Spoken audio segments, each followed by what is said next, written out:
तर आपण आधी कवितेने सुरुवात करूया. माणूस म्हणून जगणं सुंदर आहे. शीळ घालीत वारा कधी तालासुरात वाहू लागतो. शीळ घालीत वारा कधी तालासुरात वाहू लागतो. भिरभिरणाऱ्या पक्ष्यांसोबत आभाळात वाहू लागतो. शीळ घालीत वारा कधी तालासुरात वाहू लागतो. भिरभिरणाऱ्या पक्ष्यांसोबत आभाळात वाहू लागतो. ताल धरत वाऱ्यांसोबत गाणं सुंदर आहे. ताल धरत वाऱ्यासोबत गाणं सुंदर आहे. माणूस होऊन जगा, जगणं सुंदर आहे. मृगाचा एक थेंब येऊ लागतो खाली. मृगाचा एक थेंब येऊ लागतो खाली. रुजण्यासाठी आतुरलेली माती होते ओली. मृगाचा एक थेंब येऊ लागतो खाली. रुजण्यासाठी आतुरलेली माती होते ओली. त्या ओल्या मातीमध्ये रुजणं सुंदर आहे. त्या ओल्या मातीमध्ये रुजणं सुंदर आहे. माणूस होऊन जगा, जगणं सुंदर आहे. अजूनही आई कधी घेते माझा मुका. अजूनही आई कधी घेते माझा मुका. कान पिरगळीत मला माझ्या दाखवून देते चुका. अजूनही आई कधी घेते माझा मुका. कान पिरगळीत मला माझ्या दाखवून देते चुका. तिच्या त्या मुक्यासाठी चुकणं सुंदर आहे. तिच्या त्या मुक्यासाठी चुकणं सुंदर आहे. माणूस होऊन जगा, जगणं सुंदर आहे. ईद साठी मित्राची गळाभेट घेतली असाल. ईद साठी मित्राची गळाभेट घेतली असाल. भर पावसात गणपती डोक्यावर घेऊन नाचला असाल. ईद साठी मित्राची गळाभेट घेतली असाल. भर पावसात गणपती डोक्यावर घेऊन नाचला असाल. तुमच्या त्या भेटण्यामध्ये, तुमच्या त्या नाचण्यामध्ये, तुमच्या त्या भेटण्यामध्ये, तुमच्या त्या नाचण्यामध्ये तुमचं असणं सुंदर आहे. वा, तुमच्या त्या भेटण्यामध्ये, तुमच्या त्या नाचण्यामध्ये तुमचं असणं सुंदर आहे. माणूस होऊन जगा, जगणं सुंदर आहे. समोरचा जिंकावा म्हणून कधी तुम्ही हरून बघा. समोरचा जिंकावा म्हणून कधी तुम्ही हरून बघा. त्याचं यश साजरं करत गावभर फिरून बघा. समोरचा जिंकावा म्हणून कधी तुम्ही हरून बघा. त्याचं यश साजरं करत गावभर फिरून बघा. त्याच्या त्या यशासाठी तुमचं हरणं सुंदर आहे. क्या बात आहे. त्याच्या त्या यशासाठी तुमचं हरणं सुंदर आहे. अरे माणूस होऊन जगा, जगणं सुंदर आहे. दुसऱ्याच्या आनंदाने कधी डोळे तुमचे भरले असतील. दुसऱ्याच्या आनंदाने कधी डोळे तुमचे भरले असतील. अलगद दोन अश्रू तुमच्या गालावर ओघळले असतील. दुसऱ्याच्या आनंदाने कधी डोळे तुमचे भरले असतील. अलगद दोन अश्रू तुमच्या गालावर ओघळले असतील. दुसऱ्यासाठी कधी असे डोळे भरणे सुंदर आहे. दुसऱ्यासाठी कधी असे डोळे भरणे सुंदर आहे. ओ खरंच माणूस होऊन जगा, हो जगणं सुंदर आहे. माणूस होऊन जगा, जगणं सुंदर आहे. वा वा वा, गुलजार काझी साहेब, एवढी छान कविता तुम्ही लिहिली आहेत आणि तुम्ही मला ती सादर करायला दिलीत, त्याबद्दल तुमचे मनपूर्वक आभार. खूप अप्रतिम कविता होती ही. खूप अप्रतिम कविता होती. म्हणजे मला सादर करायला पण तितकाच आनंद झाला या कवितेचा. आणि आता मी तुमच्या समोर घेऊन येत आहे, 2016 साली मी एक नाटक दिग्दर्शित करण्याचं शिवधनुष्य पेललं होतं राज्यनाट्य स्पर्धेसाठी. तर नाटक खूप छान लिहिलेलं. माझे मित्र श्री स्वप्नील गांगुर्डे यांनी ते नाटक लिहिलेलं. जवळजवळ 2-2.5 वर्ष ते नाटक माझ्याचकडे पडून होतं. मी सांगितलेलं त्याला की म्हटलं हे नाटक मला करायचं आहे, तर प्लीज एवढ्यात कोणाला बाहेर काढू नकोस ते. आणि शेवटी 2016ला राज्यनाट्य स्पर्धेसाठी मी ते नाटक दिग्दर्शित केलं होतं. खूप छान नाटक आहे. नाटकाचं नाव होतं वाट पाहे सरणा. थोडं ब्लॅक कॉमेडीवर नाटक होतं. वाट पाहे सरणा नावाचं. वाट पाहे सरणा. मूळ त्याचा नाटकाचा थोडंसं एक बॅकग्राऊंड माहिती देतो तुम्हाला. सुरुवात अशी होते नाटकाची की काही प्रेत स्मशानापर्यंत जातात आणि तिकडे अचानक कळतं की स्मशानाने आत्महत्या केली आहे. म्हणजे त्या काळातल्या किंवा या काळातल्या बिल्डर लॉबीवर आणि सरकारवर भाष्य करणारं ते नाटक होतं की आता बिल्डर्स स्मशानाची जागा सुद्धा सोडत नाही आहेत त्यांचे सोकॉल्ड मॉल किंवा टॉवर्स बनवायला. तर ती जागा रातोरात एका बिल्डरने गिळंकृत केली आहे आणि त्याला नाव दिलं गेलं की स्मशानाने आत्महत्या केली आहे. आणि तिकडे बरीच मग अशी प्रेतं जमलेली असतात आणि त्यातल्या काही प्रेतांची चर्चा त्या नाटकाच्या सुरुवातीपासून सुरू आहे. मग त्याच्यात एक 40-45 वर्षाचा एक माणूस असतो, एक 30-35तली बाई असते, स्त्री असते, आणि एक 25तला उमदा मुलगा असतो. आणि ते मग त्यांचे विचार विनिमय करत असतात. मग त्यांना एक मुसलमान चाचा जॉईन होतो. मग तो त्याचे विचार सांगत असतो की तो कसा गेला. आणि असं छान त्या नाटकात आहे. आणि त्या नाटकात दुसरा अंक सुरू होताना दुसरा अंकाचा पहिला प्रवेश जो आहे तो डायरेक्ट एक मनोगत आहे. ते स्मशानाचं मनोगत असतं. आणि त्या छोट्याशा त्या मोनोलॉगला आम्ही नाव पण दिलेलं आणि स्मशान बोलू लागले. तर खूप छान त्यांनी ती कथा मांडली आहे. त्या तेवढ्या मनोगतात खूप छान स्वप्नीलने तो मेसेज पोचवायचा प्रयत्न केलाय की आजकाल काय चाललंय बाहेर आणि काय नाही. तर मी जरा पंखा लावणार आहे आता, कारण प्रचंड इथे गरम होतं मला आणि थोडा आवाज जरा येईल. पण तुम्ही जरा नीट माझ्या आवाजाकडे ऐकलं आणि आताचा जरा माहोल एन्जॉय केलात तर खूप बरं होईल. मी सुरुवात करतोय त्या नाटकाच्या मोनोलॉगच्या वाचनापासून. आणि स्मशान बोलू लागले हे हा त्या मोनोलॉगचं नाव आहे. जे नाटकाचं नाव आहे वाट पाहे सरणा. लेखक स्वप्नील गांगुर्डे आणि मी स्वतः दिग्दर्शित केलेलं. आणि इथे जो स्मशान जे कॅरेक्टर तुमच्यासमोर स्टेजवर आलेलं तिकडे, म्हणजे जेव्हा नाटक आम्ही सादर करत होतो त्या स्मशानाचं कॅरेक्टर सुद्धा मीच केलेलं. तेव्हा दुसऱ्या अंकातला पहिला भाग तो मी सादर केलेला आणि नंतर परत तो 40-45 वर्षाचा माणूस जो नंतर कॉस्ट्युम चेंज करून परत जातो असं केलेलं. Hello Vikram Patel, how are you? I hope you are fine. तर आता सादर करतोय की आणि स्मशान बोलू लागले. घाबरू नका, थोडा इथे ॲटमॉस्फिअर चेंज होणार आहे. हा बॅकग्राऊंड आवाज कदाचित आपल्याला जरा मदत करेल, कारण ही नाटकाची गरज आहे.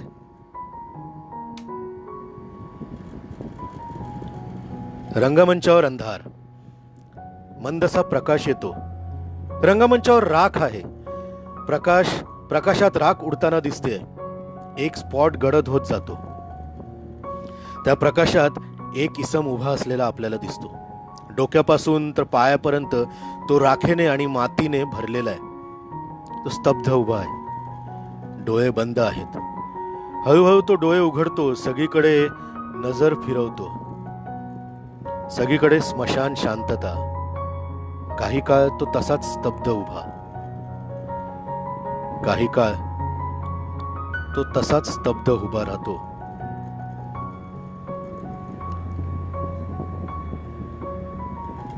आक्रोश, आक्रोश, आक्रोश चाललाय बाहेर. ऐकू येतोय? नाही. नीट कान देऊ नाही का? येतोय ऐकू? नाही. पुन्हा ऐका. आता ऐकू येतोय का? तुम्हाला काहीच ऐकू येत नाहीये? काहीच नाही? अरे हो, मीही वेडाच. विसरलोच होतो. तुम्ही तर माणसं आहात, जिवंत माणसं. जिवंत माणसांचाच आक्रोश उभ्या जन्मात तुम्हाला ऐकू गेला नाही, मेलेल्या माणसांचा आक्रोश कसा ऐकू येणार आहे? ती बघा, ती भिंत, त्या भिंतीच्या पलीकडे एक भली मोठी रांग लागली आहे प्रेतांची. एका मागोमाग एक सगळे उभे आहेत, त्यांचा नंबर केव्हा लागेल या विचारात. नातेवाईक वैतागलेली आहेत, उन्हाने सगळ्यांचा जीव नकोसा झालाय. पांढऱ्या कपड्यात गुंडाळलेल्या त्या प्रेतांनाही गुदमरायला होतंय. पण जिवंत माणसांना कळणार कसं?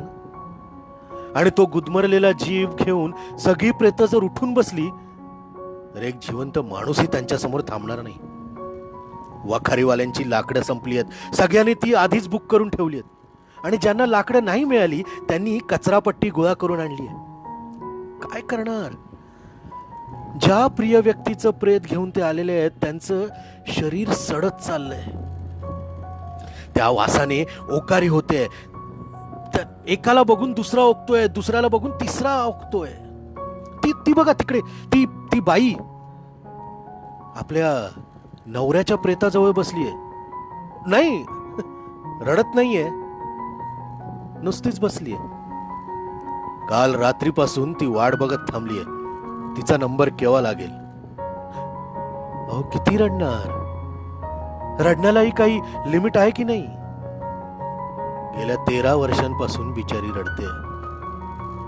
आता दुष्काळ पडला असेल तिच्या डोळ्यात. आणि तो बघा सगळ्यात मागे, हो हो तोच जो रांगेत एकदम मागच्या बाजूला उभा आहे तो. दुपारी फ्लाईट आहे त्याची, आईचं अंतिम संस्कार करून निघणार आहे तो. नाही, आता तो काही रडत नाहीये. आपण ओळखीचे पाहुणे आले की काढतो एका दुसरा थेंब डोळ्यातून. सली, काय जमात आहे नाही. मला एक कळत नाही, जर माणूस मेला तर कशाला हवेत त्याचे हे असे चोचले? सगळे सोपस्कार पार पाडून त्याला अग्निडाग देण्याची भानगड कशासाठी? किंवा माती उरकून त्याला पुरण्याचा खटाटोप कशासाठी? हे इतकी मोठी सह्याद्रीची रांग आहे, न्यायचं कड्यावर आणि द्यायचं ढकलून. जायल्यानंतरही त्याची हाडं कुत्रेच खातात आणि पुरल्यानंतरही त्यांचं चामडं किडेच खातात. मग होतील की दोन्ही गोष्टी साध्य? कशाला एवढा मनस्ताप लोक करून घेतात ना, हेच मला कळत नाही. मी तर म्हणतो, शहरातला कचरा गोळा करण्यासाठी जशी घंटा गाडी येते ना, तशी प्रेत गोळा करणारी एखादी गाडी शहरभर फिरली तर तीच त्या प्रेतांना सह्याद्रीच्या कड्यांवर नेऊन टाकतील ना, आणि देतील ढकलून. आता त्या गाडीचं टेंडर मिळावं म्हणून जिवंत माणसं एकमेकांचा खून पाडतील, ती बाकी गोष्ट वेगळी. डेड बॉडीचाही लिलाव करायला मागे पुढे बघणार नाहीत. अहो, मेलेल्या माणसांच्या किडन्याही सोडत नाहीत म्हणे हल्ली. नाही, पण तुम्ही त्याचं फारसं मनाला लावून घेऊ नका. अर्थात तुम्ही ते कधीच करत नाही, ही गोष्ट वेगळीच. आणि मी किती वेळा हे सगळं तुम्हाला सांगत बसलोय, ही अशी आशा ठेवून की तुम्हाला माझं म्हणणं कळेल. पण कसं कळणार? तुम्ही तर जिवंत माणसं ना. आणि हो, एक महत्वाचं सांगायचं राहीलच, जिवंत माणसं ही शिवी आहे. अरे बंद करा ना तुमचं ते विवळणं. कशाला बेंबीच्या देठापासून आक्रोश करताय? अरे का असे घसे फाडताय? बंद करा, ते त्रास होतोय मला त्याचा. चुप, एकदम बंद. मी माझा निर्णय मागे घेणार नाही, मुळीच नाही. का म्हणून मी माझा निर्णय मागे घ्यायचा? मला बाटवलं गेलंय, माझी विटंबना झालीये. तुम्ही केलीये. हो हो, जिवंत माणसांनीच गळा कापलाय माझा. काय काय काय काय परत? मी कोण? अरे हे तुम्ही मला विचारताय? मग मगासपासून हा आक्रोश चाललाय तो कशासाठी आणि कोणासाठी? आणि मी केव्हापासून इथे तुमच्या पुढे घसा फोडतोय तो कशासाठी? मला वाटलं तुम्ही ओळखलं असणार मला. तुम्ही हुशार माणसं ना. नाही, सॉरी, तुम्ही जिवंत माणसं. मी तोच. मृत्यूनंतर जे शिल्लक राहतं तुमचं अंतिम कार्य. या जगाच्या पाठीवर एकच अशी जागा आहे जिथे प्रत्येक शरीराचा शेवट आहे. इथे माझ्या कुशीत. मी स्वीकारतो त्यांना. ज्यांच्या सडक्या शरीराचा वास सख्या आई बापाला किंवा जीवापाड प्रेम करणाऱ्या बायकोलाही सहन होत नाही, अशा शरीरांवर मी प्रेम करतो. मी त्यांना गोंजारतो, मी स्वीकारतो त्यांना. माझ्याजवळ आल्यावर सगळ्यांचे बुरखे जळून भस्म होतात आणि जाणीव होते की उद्या मलाही इथेच राहायचंय. ही त्यांची हक्काची जागा. दुसरीकडे तुम्ही कुठेही जाऊ शकत नाही. श्रीमंत गरीब असला भेद नाही इथे. जातीपातीचं राजकारण तर मी कधीच केलं नाही. पण तुम्ही हो तुम्ही ती लेबलं चिटकवली आहेत मला.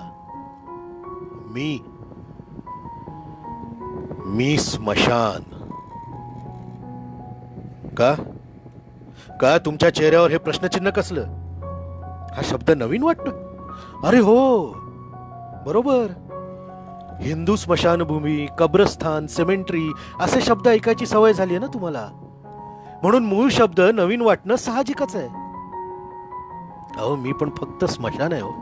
फक्त स्मशान. मला हिंदू ठरवलं तुम्ही. मी फक्त स्मशान आहे. मला कब्रस्तान तुम्ही म्हटलं. अहो, मी फक्त स्मशान आहे. मला सिमेंट्री म्हणण्याचं धारिष्ट्य तुम्ही दाखवलं. आणि हे फक्त तुम्हीच करू शकता, कारण तुम्ही साली जिवंत माणसं. तरी नशीब इंदिरा गांधी स्मशानभूमी, महात्मा गांधी स्मशानभूमी, सावरकर स्मशानभूमी अशी नावं अजूनपर्यंत तरी ठेवली नाहीयेत. खरं तर हे त्यांचं नाही, माझं नशीब म्हणायला हवं. अर्थात थोड्या दिवसांनी तोही प्रकार सुरू होईल, यात मला तरी मुळीच शंका वाटत नाही.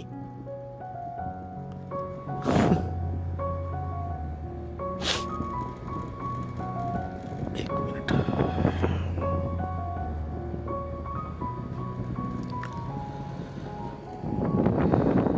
मी आत्महत्या केली असं म्हणतायत लोक, पण मी खरंच आत्महत्या केली?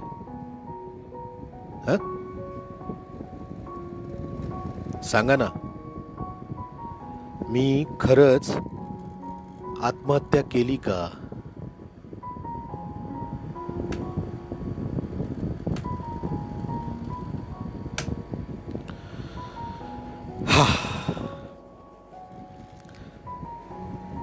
हा नाट्यप्रवेश होता माझ्या त्या नाटकातला, जो मी आता परत एकदा तुमच्यासमोर सादर केला. म्हणजे 2016 नंतर आज मी ते सादर केलं. तर हा नाट्यप्रवेश तुम्हाला कसा वाटला ते नक्की सांगा. दर शनिवारी असाच एक मोनोलॉग किंवा एखादी एकांकिका किंवा एखादं छोटंसं स्किट, नाटुकली, लघुनाट्य हे तुमच्यासमोर सादर होणार, असंच अभिवाचनाच्या स्वरूपात. आणि आजची कविता श्री गुलजार काझी यांची, आणि आत्ताचं हे नाटकाचं अभिवाचन म्हणजे ह्या मोनोलॉगचं अभिवाचन तुम्हाला कसं वाटलं हे नक्की मला कळवा. तुमच्या प्रामाणिक प्रतिक्रिया आणि अभिप्राय यांची मी आतुरतेने वाट पाहतोय. मला ते वाचायला नक्की आवडेल, आणि काही सुधारणा असेल तर ती सुद्धा करायला आवडेल.